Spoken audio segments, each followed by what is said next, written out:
Okay, the work energy theorem. The work energy theorem says essentially that when you do work, you give an object energy.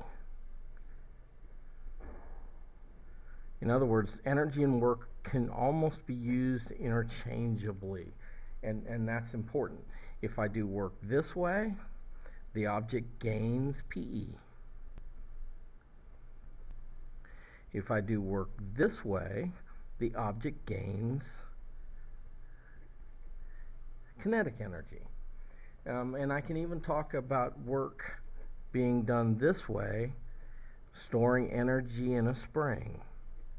And the key thing to realize is that energy is energy. So let's see where the work energy theorem comes from. There's a couple different ways to derive this. I'm going to go back to kinematics and use this equation. Vf squared is equal to Vi squared plus 2a delta x, and that's going to be my starting point. Now, the key thing to understand, if I apply a force, and this is an unbalanced force, that's going to cause an object to accelerate. So therefore, in this case, there has to be some type of force being applied. It's going to cause an object to accelerate. We're going to start with the case where Vi is not equal to 0, because it just is more general. You can always use Vi is equal to 0 when you're solving problems if it works. So now, if I go to that basic equation up top, I'm now going to say Vf squared minus Vi squared is equal to 2a delta x. So what I'm going to do, I simply subtracted Vi squared from both sides. The next thing I want to do is divide both sides by 2 delta x. If I divide both sides by 2 delta x, that's gone, and that's gone, and I get a is equal to Vf squared minus Vi squared over 2 delta x.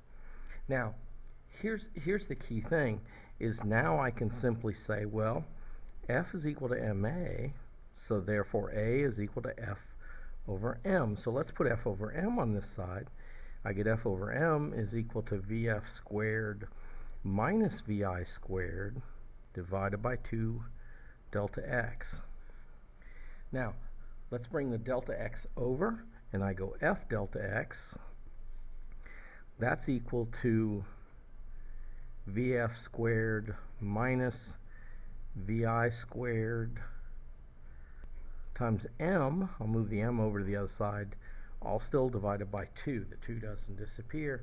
And if I factor that out, I get F delta x is equal to mVf squared divided by 2 minus mVi squared divided by 2.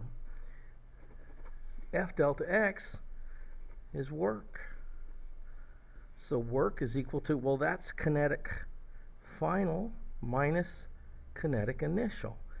Work is equal to change in kinetic energy if I'm going sideways. So that works. That's kind of cool. Now we will use that a whole bunch because of the fact that it now allows us to equate energy and work. And that's powerful. We've been playing with kinematics and we've been playing with dynamics, but if you can ever do it, use energy first. The energy equations are easier and it's a more general picture. Hope this helped, and we'll play with it more in class.